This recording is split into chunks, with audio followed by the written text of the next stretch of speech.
새해 세운 목표, 왜 포기하게 될까요? 왜 이룰 수 없을까요? 오늘은 목표를 세우고 그것을 이루는 방법에 대해서 말씀드리겠습니다. 안녕하십니까? 화수강좌 강의를 맡고 있는 LBC 소장 임철웅입니다. 오늘은 어떤 목표를 세우고 그것을 달성하는 방법을 말씀드리려고 하는데, 제가 바로 전에 진행했던 오프라인 화술 실습에 대한 이야기를 먼저 좀 드려야 될 것 같아요. 그 주제가 목표를 세우는 거였거든요. 근데 이 목표를 세운다는 것부터 출발을 해야 우리가 그 목표를 달성할 수가 있는데, 물론 우리가 어떤 계획을 세우는 것 자체를 목표라고 하진 않죠. 그러니까 어떤 계획을 세우고 그것을 달성할 때 이 계획 자체가 어떻게 보면 나한테 필요 없다라는 게 마음 한구석에 있기 때문에 이루어지지 않는 거일 가능성이 크거든요. 예를 들어서 내가 무언가의 성취감을 느끼고 싶다 해서 어떤 것을 끝마쳐야지라는 목표를 세우는데, 막상 나는 어떤 것에 성취감을 느낄 때 행복감을 느끼는 사람이 아니라 무언가를 시도하는 여러 가지 순간에서 행복감을 느낀다 그러면, 나는 일로서 돈을 벌고 시간을 만들고 그냥 다양한 거 시도만 해보면 되는 거예요, 실은. 그게 인생의 행복감이죠. 그러니까 무언가 성취감을 느껴야지 라고 남들이 세운 목표를 따라가다 보면 그건 자신의 것이 아니다 보니까 금방 포기하게 되죠. 그래서 제가 오프라인 실습에서, 그리고 지금 여러분들에게 제안 드리는 것도 첫 번째 단계부터 여러분들에게 좀 따라올 수 있도록 좀 말씀을 드릴게요. 크게 5단계로 여러분들한테 시도해 보시라고 좀 권유를 드리겠습니다. 첫 번째로는 지난 한 해 동안 혹은 최근 1년간 지금 여러분들에게 기억에 남는 10가지 사건, 그리고 내가 했던 일, 내가 지금 기억에 남는 순간, 그걸 쭉 적어보세요. 잠깐 멈추고 적으셔도 좋습니다. 근데 3가지 이렇게 끝나시면 안 돼요. 반드시 10개 혹은 그 이상을 쓰셔야 되고, 하나를 쓸 때 너무 많은 생각을 하시면 안 됩니다. 그러니까 사건 혹은 그 순간 내가 했던 일, 그게 떠오르는 즉시 쓰셔야 돼요. 즉시 쓰시고, 근데 그 사건을 단어나 키워드로 쓰지 마시고, 예를 들어서 제대면 제대했다 이렇게 쓰지 마시고, 그 많은 사람들의 환호 속에서, 혹은 내가 어떻게 저녁을 했어야, 그날 그 전날 원래 저녁을 했어야 되는데 어떤 걸로 하루 늦춰지면서 그 다음날 저녁을 하게 되었고, 나는 그때 어떤 것을 느꼈고 그날 어떤 일이 있었다, 이렇게 좀 에피소드 형식으로 가능하면 조금 짧게나마 좀 풀어서 쓸 수 있도록 작성을 해보십시오. 끝까지 다 보시고 다시 따라오셔도 좋고, 지금 잠깐 멈추고 하셔도 좋아요. 가능하면 지금 잠깐 멈추고 하시길 권유드립니다.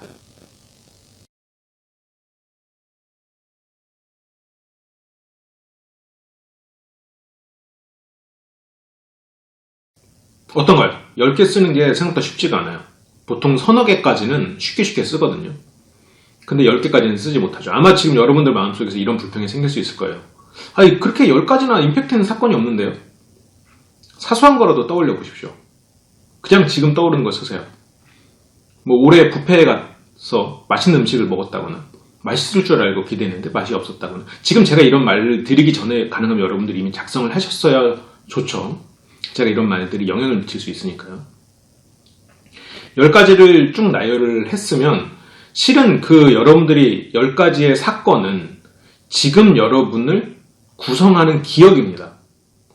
여러분과 똑같은 삶을 살았어도, 제가 만약 여러분의 정신으로 들어가서 여러분과 똑같은 1년을 보냈다면, 저는 여러분과 똑같은 10가지를 썼을까요? 그렇지 않을 거예요.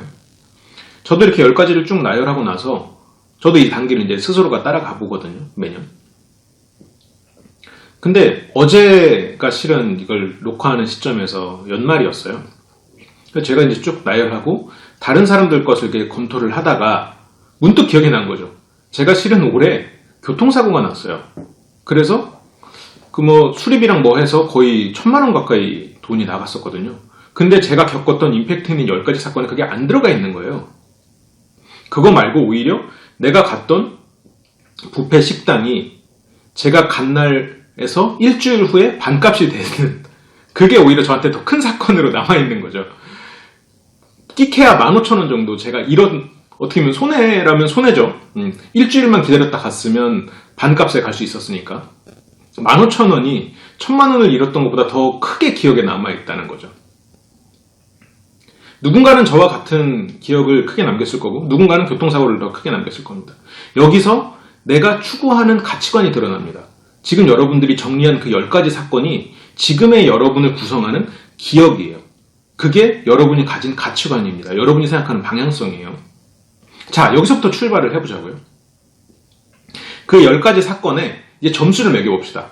점수는 두 가지로 매길 거예요. 단계별로 좀 따라가 보겠습니다. 첫 번째로는 그 각각을 점수를 그냥 매겨보세요. 기준은 여러분들이 알아서 판단하시고 기준을 어떤 한 가지 점수로 그냥 막연하게 매겨주셔도 괜찮아요. 만약 정말로 못 매기겠다 그러면 행복을 기준으로 해보겠습니다.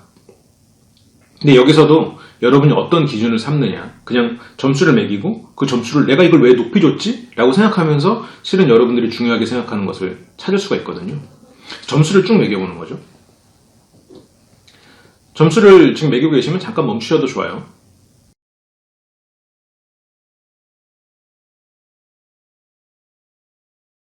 다 매기셨으면 두 번째로 또 하나의 점수를 매기셔야 되는데, 만약 그 일이 지속됐을 때 내 삶에 어떤 영향을 줄 것인가를 점수를 매겨보세요. 만약 그게 지속될 수 없는 일이라면 미래의 나한테 지속적으로 어떤 영향을 줄지를 해보는 거죠. 예를 들어서 교통사고를 했다면 교통사고가 매일매일 계속 일어나지는 않을 거잖아요. 그러니까 지속되는 사건은 아닐 거예요. 그러면 이게 지속될 때 평가할 수 있는 점수가 없다면 그럼 교통사고가 예를 들어서 이럴 수는 있겠죠. 교통사고가 나한테 마이너스 10점이야. 근데 향후에 나한테는 플러스 2점일 수는 있겠죠. 왜냐면 그 교통사고로 인해서 나는 점점 더 조심해서 살 테니까. 아니면 반대로 그 교통사고 때문에 계속해서 돈이 나가고 그때 돈을 못 쓴 것 때문에 내가 성형수술을 못해서 나는 못생긴 채로 살아야 돼. 그러면 똑같이 마이너스 10점 혹은 더 점수 낮아질 수도 있겠죠. 마이너스 10에서 플러스 10까지 여러분이 점수를 한번 매겨보세요. 두 가지 다 기준은 마이너스 10부터 플러스 10이에요.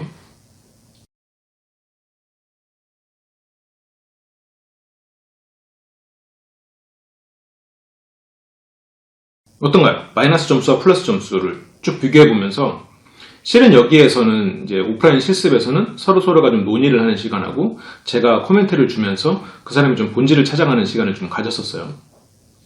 제 방송을 보시는 분들은 스스로 그 생각을 좀 해보셔야겠죠. 내가 왜 여기서 마이너스를 줬고 내가 여기서 왜 플러스를 줬을까를 고민을 해보시는 거예요. 여기서부터는 이제 스스로 고민을 해봐야 되는 시점이죠. 그러면 이제 여러분들은 세 가지 항목을 작성을 해야 돼요. 첫 번째로는 나는 무엇을 추구하는 사람인가 라는 거예요. 나는 어떤 사람이 되고 싶은 것이지? 난 무엇을 추구하는 사람인가? 지금 여러분들이 작성한 그 10가지 에피소드에서 그 에피소드를 보시면 여러분들이 중요하게 생각하는 기억에 남는 것들이 있어요. 만약 여러분들 기억 속에 남은 게 진짜 전혀 없다. 그러면 여러분들은 좀 더 기억에 남는 무언가를 만드는 삶을 살아야겠죠. 그리고 두 번째로는 어떤 것에 더 큰 가치를 두는가? 이런 것을 가지고 여러분들이 목표를 하는 어떠한 큰 그림을 그릴 수가 있을 거예요. 그냥 단순히 남들이 하는 것처럼 뭐 담배를 끊어야지, 살을 빼야지 이런 게 아니라 진짜 여러분들이 무엇을 했을 때 즐거움, 높은 점수, 인생의 높은 점수를 줄 수 있는 그걸 찾는 거예요. 이 실습을 이제 같이 했을 때 이런 예시도 있었어요. 어떤 사람은 막 에피소드를 적고 나서 돈을 많이 버는 삶이 좋대요. 근데 에피소드를 이렇게 쭉 보니까 10개 에피소드를 쭉 보니까 돈에 대한 얘기들이 있어요. 분명히. 근데 회사에서 부당한 대우를 받고 받아야 될 돈을 받지 못했다. 그게 큰 사건이었던 거예요. 그러면 자 봅시다. 그 사건을 굉장히 임팩트 있게 기억하는 사람이 추구하는 것이 과연 부자일까? 아니면 부당하지 않은 대우를 받는 것일까를 생각해 봐야 되는 거예요. 그 사람이 예를 들어서 못 받은 돈이 100만 원이에요. 그러면 그 회사에서는 100만 원 안 받고 너한테 150만 원 줄 테니까 그냥 그거 잊어버릴래? 하면 아니라고 할걸요. 그 회사에서 그냥 100만 원 받겠다고 할지도 모릅니다. 뭐 150만 원이 더 큰 돈이니까 150만 원 받을게라고 할 수도 있겠죠. 그러면 100만 1000원이라고 하면 100만 1000원보다는 100만 원을 받겠죠. 그리고 사람에 따라서는 1000만 원을 준다고 해도 그 회사에서 100만 원을 받겠다고 할 수도 있어요. 거기에서 그 사람의 가치관이 드러나는 거죠. 뭐 어떤 것이 옳고 그름은 없는 거예요. 그러니까 여기서 본질을 잘 꿰뚫어야 됩니다. 여러분들이 왜 그 말을 썼을지, 왜 이 에피소드를 뽑았을지, 왜 내가 이것에 점수를 이렇게 줬을지, 이게 향후에 나한테 이렇게 미칠 거라고 왜 적었을지. 이게 너무 많은 사람들이, 너무 많은 매스컴이나 너무 많은 이런 방송들이 그냥 뭉뚱그린 다른 사람들의 이야기를 마치 여러분의 얘기인 양 막 해버려요. 그래서 우리는 우리의 것을 찾기가 상 힘들단 말이죠. 물론 좋은 이야기를 따라가고 좋은 방향으로 가는 건 좋겠죠. 그래도 최소한 내가 어떤 사람인지는 알고 가야 되잖아요. 여러분들이 진짜 원하는 걸 찾아야 되니까 오늘은 그걸 찾는 걸 시작으로 목표를 정해보자는 거예요. 물론 부자가 되면 좋겠죠. 여러 가지 좋은 것들이 당연히 있죠. 근데 그 좋은 것들을 왜 해야 되는 거냐는 거죠. 자, 점수를 매기셨죠? 그리고 내가 어떤 사람인지까지 그걸 한 줄, 가능하면 한 줄로 만들어 보세요. 그러면 내가 어떤 사람인지에 대한 걸 적었으면 그것을 위해서 내가 갖춰야 할 것, 내가 바라는 것, 내가 가져야 할 것을 한쪽 면에다가 쭉 생각나는 엄청 많이 써주시면 더 좋고요. 생각나는 대로 쭉 쓰시고 이쪽 면에다가는 내가 버려야 할 것, 내가 가져서는 안 될 것, 그런 것들을 쭉 나열을 해보세요. 최대한 많이 나열을 해볼수록 좋아요. 지금 내가 가진 것 중에서 버려야 할 것, 지금 내가 없는 것 중에서 가져야 할 것, 이렇게 두 가지를 써보세요. 아마 굉장히 많이 나열될 수도 있고 어떤 사람들은 그냥 한두 개로 끝날 수도 있겠죠. 그냥 단순히 내가 바라는 것이 만약에 예를 들어서 부자라고 했으면, 내가 바라는 사람이 부자라고 했으면 가져야 할 게 돈, 버려야 할 게 뭐 가난? 이렇게 단순하게 접근할 수도 있겠죠. 근데 그렇게 접근하기보다는 앞에 썼던 에피소드나 이런 점수를 쭉 파악을 해서 난 단순히 부자가 되고 싶은 게 아닐 수도 있어요. 아니면 정말 단순히 부자가 되고 싶은 걸 수도 있겠죠. 근데 부자가 되려면 지금 내가 부자가 되기까지 가로막고 있는 것들이 있을 거예요. 그게 내 감정일 수도 있고 지금 내 현실일 수도 있고, 그러면 그 중에서 사소한 거라도 버려야 할 것들이 있을 거예요. 분명히. 단순히 가난 이렇게 써버리면 바뀔 게 없겠죠. 어제 이제 실습 중에서도 이제 서로가 굉장히 도움이 많이 되는 시간이었었는데 어떤 분은 겸손한 자신이라고 말을 했었어요. 근데 실제로 에피소드에는 자신이 많은 사람들을 만나고 더 훌륭한 네트워크를 형성하는 데 있어서 즐거움을 느끼는 분이었어요. 근데 갑자기 해야 될 것은 겸손이 나왔단 말이에요. 그게 왜 나오냐는 거야. 왜 겸손해야 되냐는 거지.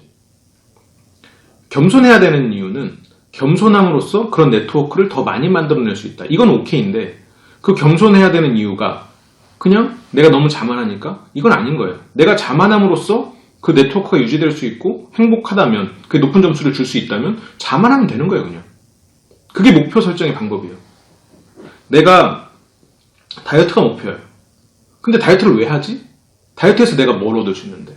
지금 내가 에피소드를 보니까 나는 먹을 때 행복하고 굳이 다른 거에서 행복감을 못 느끼는데 그럼 그냥 먹으면 되는 거예요.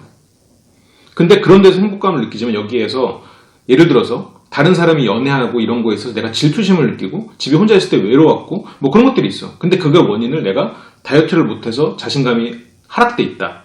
그래서 아까 에피소드를 최대한 솔직하게 많이 나열을 해야 되겠죠. 그런 것이 있다. 그러면 그게 목표가 되는 수 있겠죠. 이게 내 목표를 찾는 겁니다. 남들의 목표를 따라가는 게 아니라. 자, 많이 나열하셨죠? 나열이 안 됐으면 잠깐 멈추고 나열을 해보세요.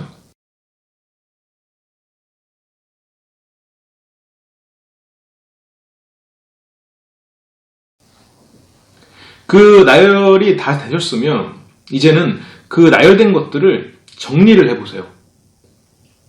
아마 이렇게 쭉 한번 훑어보세요. 그러면 비슷한 게 분명히 있을 겁니다. 예를 들어서 가져야 할 거는 부지런함이고 벌어야 할 거는 게으름이면 실은 이건 같은 거죠. 하나로 묶을 수 있을 거예요. 그리고 두 번째는 뭐 이제 일찍 일어나기가 있었다면 뭐 부지런함이면 부지런해져서 일찍 일어나는 거니까 예를 들어서 이렇게 인과관계를 만들 수도 있겠죠. 묶기도 하고 화살표도 치고 이러다 보면 출발점이 생길 거예요. 하나로 묶일 수도 있어요. 전체가 하나의 연관성으로. 그래서 딱 출발이 일찍 일어나기로 다 묶일 수도 있고, 예를 들어서 아니면 아침 거르지 않기로 묶일 수도 있고, 정말 그렇게 될 수도 있어요. 근데 물론 그렇게 되는 건 정말 나이스한 경우고, 여러 가지 그룹핑이 되고 여러분들이 만약에 예를 들어서 100개를 적었다고 하더라도, 물론 100개까지 적으신 분은 없겠죠. 그렇게 적었다고 하더라도 이렇게 그룹을 짓고 연관관계를 만들다 보면 한 10개 이내, 뭐 10개도 많죠 실은, 한 3개에서 5개 정도로 줄어들 수 있을 거예요. 그렇게 해서 줄여보세요. 그렇게 해서 줄인 것에서 여러분들이 계획을 세워야 됩니다. 바로 지금 여러분들이 그 줄인 그 3개에서 5가지가 여러분들의 방향성이 돼야 돼요. 그게 여러분들 스스로의 목표지, 남들이 그냥 세우는 거, 금연해야지, 이런 것들을 그냥 따라가지 마세요. 금연 안 해서 일찍 죽을 수도 있겠죠. 근데 그거는 여러분들이 그만큼 충실한 삶을 살았다고 볼 수도 있는 겁니다. 여러분들의 행복의 가치가 거기에 있을 수도 있는 거예요. 물론 저는 금연하길 바랍니다. 저는 담배를 안 피는 사람이기 때문에 세상의 모든 담배기가 사라지면 좋겠어요. 그럼에도 불구하고 여러분들 스스로가 그걸 원한다면 굳이 그거를 목표로 삼을 필요 없어요. 왜냐하면 그런 목표는 깨져요. 이룰 수가 없어요. 여러분들이 그 목표를 이뤘을 때 행복감, 그런 것에 대한 가치를 말로는 몰라도 마음속 깊이 가지고 있지 못하기 때문이에요. 여러분들이 무언가 가치를 느낄 수 있는 것에 대한 목표를 세우고, 그게 아까 점수화를 한 거죠. 점수화를 한 거고, 그게 계속 지속됐을 때 점수화를 한 거예요. 그 두 개의 점수를 보면서 지속됐을 때 가장 높은 점수를 가질 수 있는 것들을 모아서, 지금 여러분들이 만든 표 있죠? 지금 단어들을 정리한 거. 그걸 가지고 목표를 세우는 겁니다. 그래서 그 목표를 달성하는 방법은, 물론 여기서는 굉장히 많은 방법론이 있을 거예요. 그 방법론은 또 다음에 기회가 되면 또 이어서 말씀을 드리도록 할게요. 오늘은 그 여러분들이 지금 세운 목표, 그 방향에서 그것을 이루려면 어떻게 해야 되지? 구체적인 걸 한번 해보시는 거예요. 거기서부터 구체적인 여러분들의 계획이 나오는 거죠. 그것을 가지고 여러분들이 뭔가 목표를 세우면, 어떤 계획을 세우면 그것을 이루는 것이 훨씬 더 수월해질 겁니다. 단순히 다이어트 해야지. 그러면 고역이에요. 맨날 굶고, 내가 굶어서 뭐 하나 이루려고 행복한 거. 그게 아니죠. 내가 이걸 굶어서 무언가 행복감이 있다. 무언가 내가 이룰 수 있다. 내가 갈 수 있는 방향성이 있다. 이렇게 되면 이룰 수 있는 거거든요. 어떤가요? 좀 도움이 되실 것 같나요? 조금이나마 여러분들 삶에 도움이 되길 바라고, 지식 채널 LBC, 생각하는 즐거움 지식 채널 LBC에서는 항상 이런 식으로 여러분들이 좀 편안하게 보시면서도 여러분들 삶에 도움이 될 수 있는 콘텐츠로 여러분들에게 들려드리고 보여드리려고 애를 쓰고 있습니다. 많은 시청 앞으로도 부탁드리고, 저는 또 다음 시간에 화술 혹은 다른 여러 가지 다양한 교육 콘텐츠로 돌아오도록 하겠습니다. 오늘 언급한 화술 실습 같은 경우에는 지금은 매주 일요일 1시에 진행되고 있고, 앞으로는 시간이 좀 더 늘어날 수도 있을 것 같아요. 다양한 시간에 여러분들이 다양한 그룹으로 나누어서 실습을 진행할 수 있도록 준비를 하고 있습니다.